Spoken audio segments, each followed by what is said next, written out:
Thank you. Thank you. Hello, everyone. Hello. How is everyone today? Cold? I know. Happy to be here, though. It's great to be here. As you may tell, if you've heard me before and as you're hearing me now, I am not from Cumbria, just to make that clear to everyone. But I'm really happy to be here, though, in the north, where I can see all of you today. And we have the lovely counter-protesters. Let's wave at them. Hello. Good afternoon. How are you all? Come join us. We're all one. We love you. You know, it's interesting. I was at covering a protest, 2 sets of protests in Newcastle a few weeks ago, and I was standing right between the police lines. And it was only the counter protesters were the ones who were really angry. They were the ones telling us to be kind, right?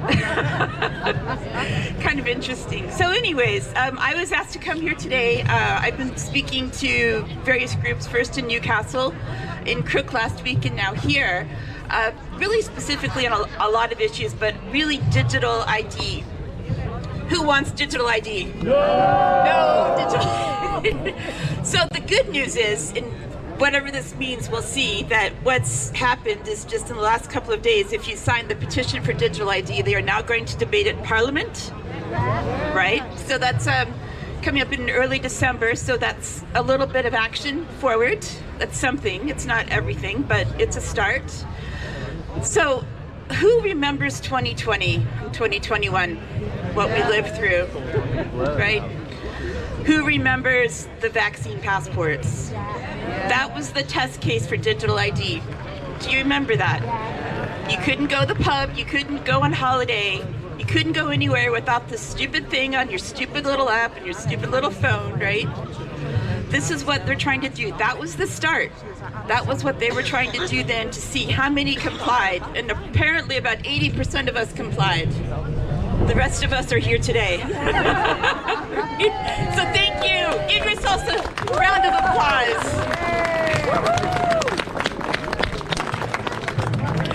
So those of us who remember 2020 and 2021, how many of us did not jab? Right? How many of us did jab? It's okay. It's okay. We're here together. This movement is growing. Everyone wakes up at different times. Not everyone knows immediately what went on, where people we're seeing, unfortunately, people are passing away. We're seeing families being torn apart. We've seen that already. We've seen people dying of cancers, heart attacks, things that are happening as a result of the experimental injections, which we all know what they were trying to do. But now we're growing because people are waking up slowly. We all wake up at different points. And for those of you who maybe didn't see things the way I saw it in 2020 when I never jabbed and I never tested, those of you who did, who are with us today, please join us. We love you. We want you to be part of us as well. So let's be thankful for the fact that our movement is in fact growing, whether or not they're silent or not. So let's welcome everyone. We will always support the vaccine injured and those who have lost people that they love to the vaccines.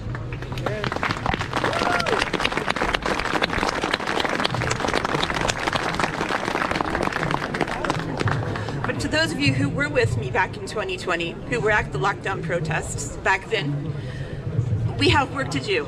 We're just getting started because we have a lot to do. And why? Who gets the Agenda 2030? If you haven't picked up one of these are from the wonderful friends of ours at the Light Paper, explaining Agenda 2030.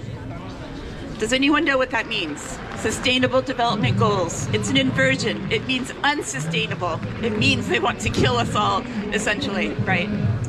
So when they talk about population, they talk about health, they talk about education, they actually want the opposite for all of us. Can we really be decarbonized? What happens when we lose carbon? We lose ourselves, we lose our plants, we lose our farms, we lose our animals. And this is what they're really wanting for us, is this depopulation agenda, transhumanism, depending on which way you want to go with it. And we have to make people aware that this is what they are doing. The excess deaths in 2021, I've looked at the data, were all based in high-income countries that had high levels of vaccinations, right? They don't want that to be out there in public, but that's actually what's happening.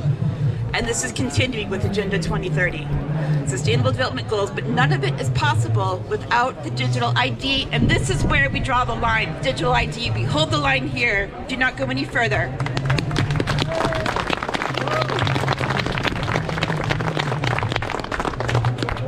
Now, back in 2021, when I was still allowed to be an academic, I was thrown out of the system. The first thing that happened to me was I rejected £350,000 per year from the NHS up in Scotland because they wanted me as a media expert to promote the jabs to young people. And I said, no, I'm not taking it. I am not going to be complicit or responsible indirectly for anyone losing their lives, their fertilities, their families, anything. Then the other thing that happened was my mother died at the end of 2021. She was like me, non-compliant. She was taken into a hospital after a little bit of bruising. They put her on a ventilator and she never came out. She's one of the reasons I fight today. She's one of the reasons I've lost my university career. I've lost everything, but I've gained everything because I have you people. I have the Northeast. I have everyone here, and I have rebuilt myself after losing everything. But I would never look back. I would never redo what I've done before because I'm now on the right path, and I'm fighting for all of you, and I need you to help me. Are you with me?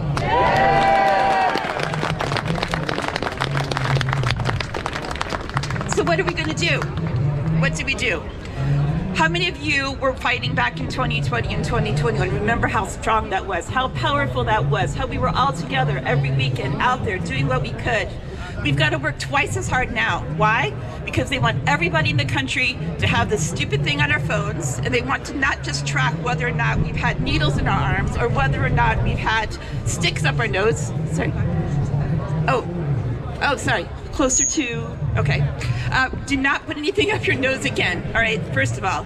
But what this is going to do with this digital ID is it's going to track not only what we've put into our nose or,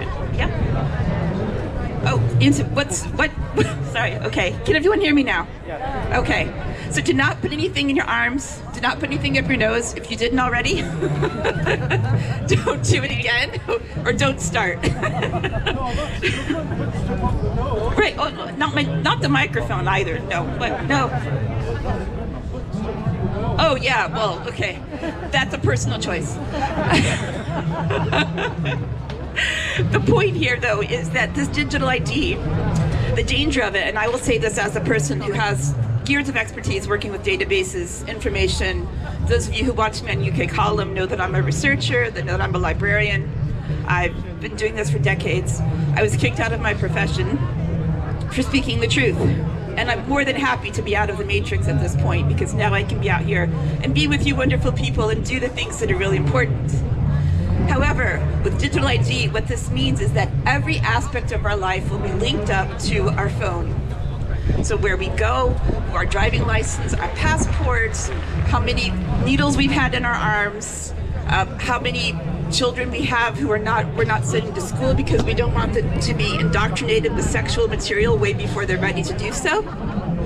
All of these things that these Fabian socialists, these Labour Party members that are wanting to control every aspect of our lives and are dictate from the top, from the World Economic Forum, from the UN, the World Health Organization, the Rockefellers, everyone who's involved, all coming all the way straight down.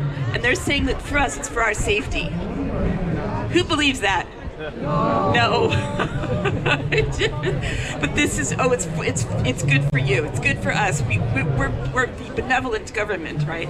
No. So what do we need to do? We need to be not buying into any of this. We need to be using cash. How many of you still use cash? Support businesses that take cash. That's really important, right? Make sure that anything that you do is not always tracked all the time, because that's what they're trying to do. There's now digital ID for not just for banking, but I've seen just a few days ago now, you can put, at least for me with an American passport, you can put your passport on your phone. Am I doing it? No. Don't do it here. Don't do it. Just don't buy the driving license, the education information, the health information, the everything that we need to do through the government, everything that we buy.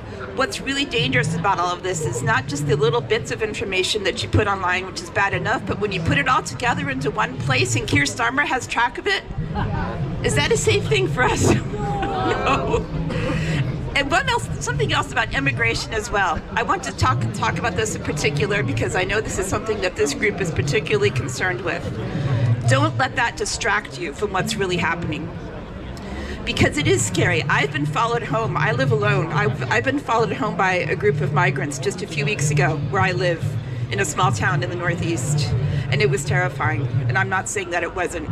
But we can't let this divide us because what they're using it is an excuse to get us angry at one another, including we're supposed to be angry at those people over there.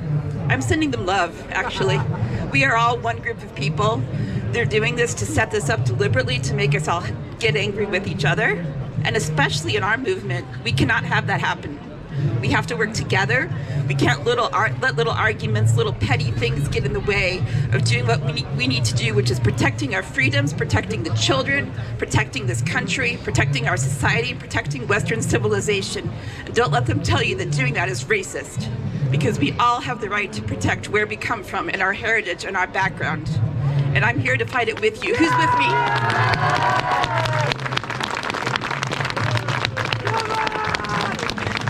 Guys, it's great to see some young people in the audience. Wonderful, great to see you here. So while I'm looking at the young people, please be aware of what they are teaching you in school. And if you don't feel comfortable with it, tell your parents. And parents, look at what your children are reading. Look at what you're being taught. 5-year-olds do not need to be taught how to have sex with anyone. They do not need to be told about different forms of sexuality, the fact that you can change into being from a boy to a girl to a boy. That's not true, it's a lie. Don't let them tell your children that. Go to your libraries, look at what the librarians are putting in front of their children. Look at the curriculum that they're putting in front of Bridget Phillips and our lovely education secretary, who wants to create more stuff that isn't even subject-based in schools so that children are even more confused about sexuality and identity and all of those things that they don't even need to know about yet. I have looked at library books for children, very young children, telling me things that I didn't even know about at somebody at my age. That is not necessary, that is not appropriate, that is abuse of children. We need to protect the young people so that they don't grow up thinking that this is what the world is about. They don't need to know this, and we need to make sure that the teachers and the librarians and the publishers and the globalists that fund these companies, including the education curriculum providers, are not putting this stuff in front of our children. We have to make sure it stops, and that depends on every single one of you to go into your schools and find out what's being put in front of the children, whether or not you have them. Are you with me?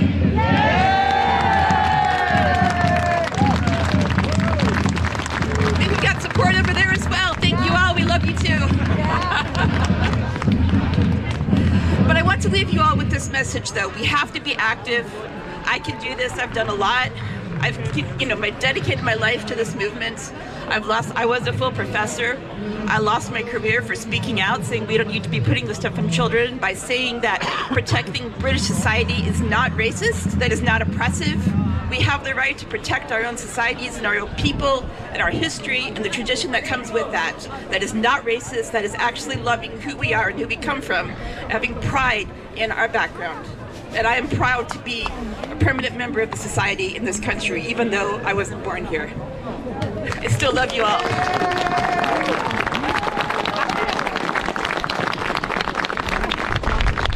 So, those of us who are active now need to remain active. We need to get more active. We need to be talking to everybody. Everyone needs to be watching UK Column. You need to be giving us money. No, just kidding. Actually, you do, because I still need a job. But we need to be supporting what we can. We need to support the Light Paper. We need to be coming out to events like this. We need to be talking to our friends and family. Everyone has an issue. Everyone knows that there's something weird going on. You have to find what that issue is for everyone.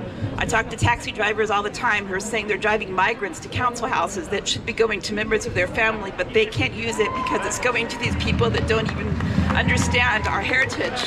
That's not right.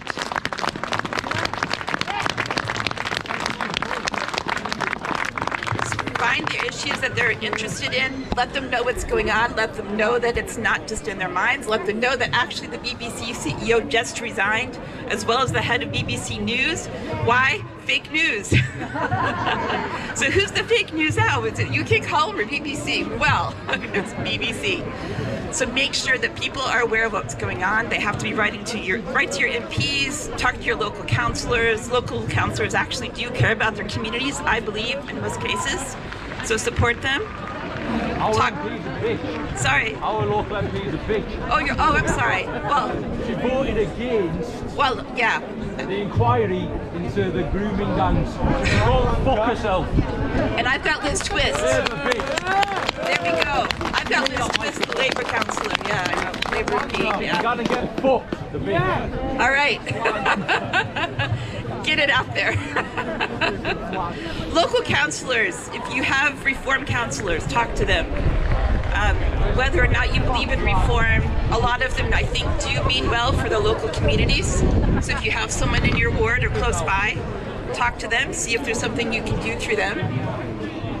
Make sure that you are telling everyone that you can what's going on, because people are waking up slowly, but they need more information, as we all did in 2020. Not everyone knew right away that there was something weird going on, but we found out slowly, and we had to keep working from there, right? So keep going. Most important thing that I want to leave you with, remember to love each other. We have to do this together. We are doing this as one community. We are growing. We can only grow through love. We can't grow through hate. We can't grow through division. We're in a spiritual war, and they hate love. They hate positivity. So remember to support each other, love each other, give each other a hug. Thank you. Thank you. Oh, this is wonderful. Lovely. Oh, group hug.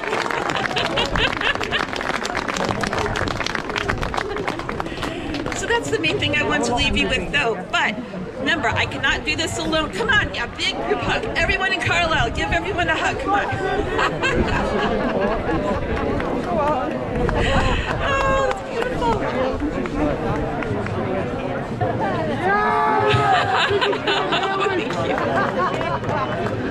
So I am here to join the movement. I am not going anywhere.